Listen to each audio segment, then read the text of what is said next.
An Abi Rib'i Hanzalah Ibn Rabi' Al-Usayyidi Al-Katibi ahadi kuttabi Rasulullah sallallahu alaihi wa alihi wasallam. Ada sahabat bernama Hanzalah. Sahabat yang bernama Hanzalah ini tidak hanya satu. Ada juga sahabat Hanzalah yang terkenal kisahnya, yaitu Hanzalah bin Abi Amir. Kalau ini Hanzalah Ibn Rabi' berbeda, beda orang. Namanya sama tapi beda orang. Hanzalah bin Abi Rabi', Hanzalah bin Rabi' Al-Usayyidi, ada Hanzalah bin Abi Amir. Kalau Hanzalah bin Abi Amir itu adalah sahabat yang terkenal ketika meninggal dimandikan oleh malaikat. Ketika meninggal dimandikan oleh malaikat. Wah, ini enak ya. Jangan kurang apa foto nih. Enak nih ya.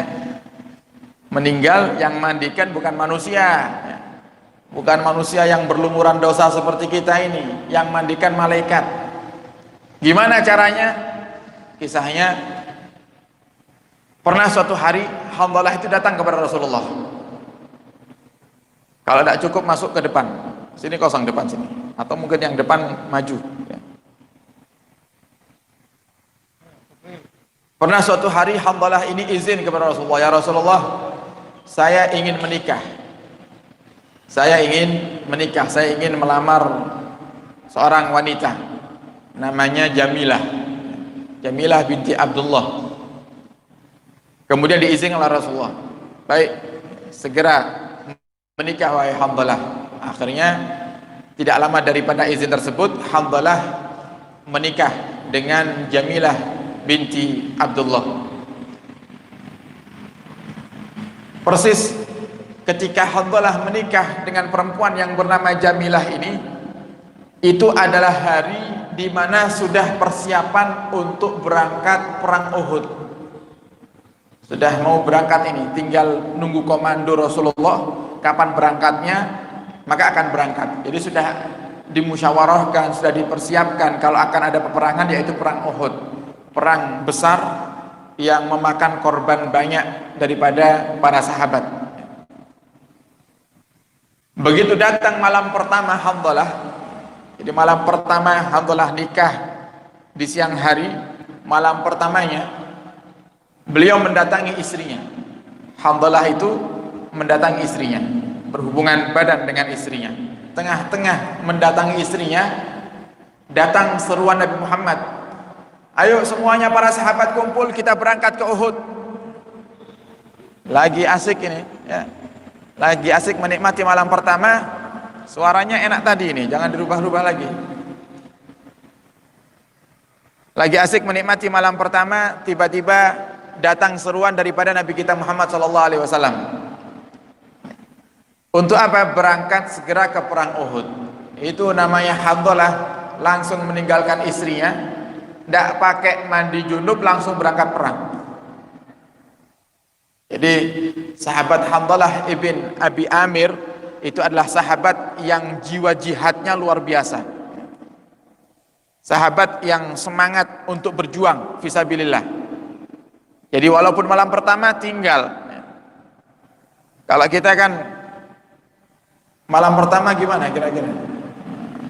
Wes ora eling akhirat. Nggih. Ndak ingat akhirat. Ini Hanzalah dengar seruan Nabi Muhammad persis di malam pertamanya, ditinggal istrinya. Tengah-tengah sedang menikmati malam pertamanya, beliau langsung berangkat ikut perang. Dan tidak pakai mandi junub, tidak mau nunda-nunda sudah. Jadi berangkat perang Uhud itu dalam keadaan junub. Wa subhanallah, di perang Uhud beliau mati syahid. Bayangkan ini, nikah cuman semalam. Nikah cuman semalam. Kalau misalnya ada pemuda sekarang yang mengalami keadaan seperti Hanzalah itu bagaimana kira-kira? Nah, misalnya ada komando dari para ulama, akan ada jihad fisabilillah, tinggal nunggu kabar kapan berangkat ke tempat jihadnya. Oh, tiba-tiba ada pemuda menikah, malam hari muncul itu komando jihad. Apakah akan dia tinggal istrinya? Eman-eman. Dia bilangnya sudah udzur ya Allah, udzur ya. Kalau Hanzalah tidak ada, urusan jihad nomor satu, berjuang di jalan Allah nomor satu. Kesenangan dunia itu lupa kalau sudah urusan jihad. Tidak ingat sudah dengan kenikmatan dunia. Yang dibayangkan adalah nikmat akhirat. Menang ketika jihad pahalanya besar, mati syahid jaminan surga. Wah, itu sudah paling nikmat. Akhirnya ketika sudah terbunuh di perang Uhud, Hanzalah selesai perang Uhud, Rasulullah berkata kepada para sahabat, "Ma sya'nu Hanzalah?" Wahai para sahabatku, apa yang pernah dilakukan oleh Hanzalah sampai jasadnya dimandikan oleh para malaikat? Coba tanyakan kepada istrinya, kebiasaan baik apa yang sudah dilakukan oleh Hanzalah sampai malaikat yang memandikan daripada jasadnya? Nah, padahal Bapak Ibu, orang yang mati syahid itu tidak perlu dimandikan. Orang yang mati syahid dalam peperangan, ya, bukan syahid sholat, bukan syahid ketika beribadah, berbeda. Kalau orang mati syahid ketika sholat, tetap dimandikan seperti biasanya, karena ini adalah syahid akhirat. Syahid akhirat. Kalau mati di medan perang, syahid dunia dan akhirat. Nah, syahid dunia dan akhirat ini tidak perlu dimandikan, tidak perlu disalati. Jadi pakaian yang dipakai, ya dengan pakaian itu dikuburkan langsung, tidak perlu dimandikan. Nah, ini sahabat Hanzalah wafat ketika di medan perang, tidak dimandikan oleh sahabat, tapi dimandikan oleh para malaikat. Ternyata sebabnya ketika ditanyakan oleh para sahabat, istrinya bercerita, Hanzalah itu tadi malam sebelum seruan datang sedang menikmati malam pertamanya. Kemudian tengah-tengah mendatangiku, sahabat Hanzalah dengar seruan teriakan para sahabat bahwasanya akan berangkat ke perang Uhud. Beliau langsung meninggalkan aku, semangat untuk berjihad bersama Rasulullah, memperjuangkan agamanya Allah. Akhirnya Rasulullah mengatakan, sebab itulah Hanzalah dimandikan oleh para malaikat.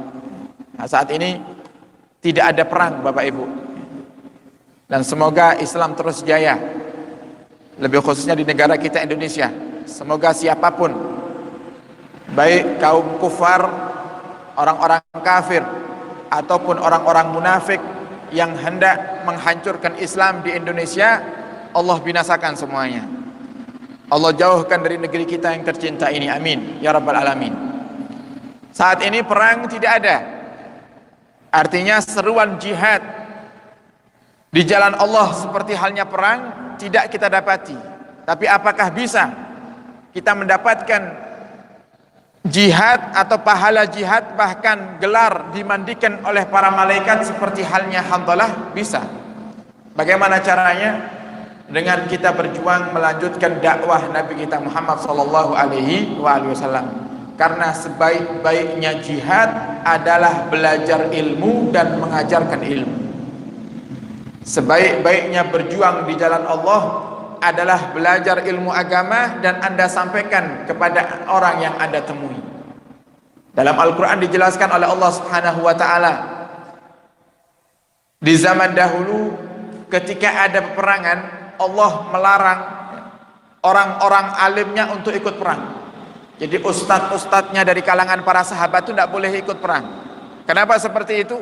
Kalau ustadznya, ulamanya ikut perang, kemudian mereka gugur di medan perang, nanti yang ngajari generasi selanjutnya siapa? Ini menunjukkan bahwasannya belajar ilmu dan menyebarkan ilmu itu adalah hal yang sangat-sangat luar biasa baiknya. Sampai-sampai dalam urusan jihad ini, yang kalau kita mati di saat berjihad fisabilillah langsung balasannya surga. Tapi Allah mengutamakan ilmu tetap harus disebarkan, ilmu tetap harus diajarkan. Jadi sebaik-baiknya jihad berjuang adalah belajar ilmu agama dan menyampaikan ilmu tersebut kepada orang-orang yang kita kenal.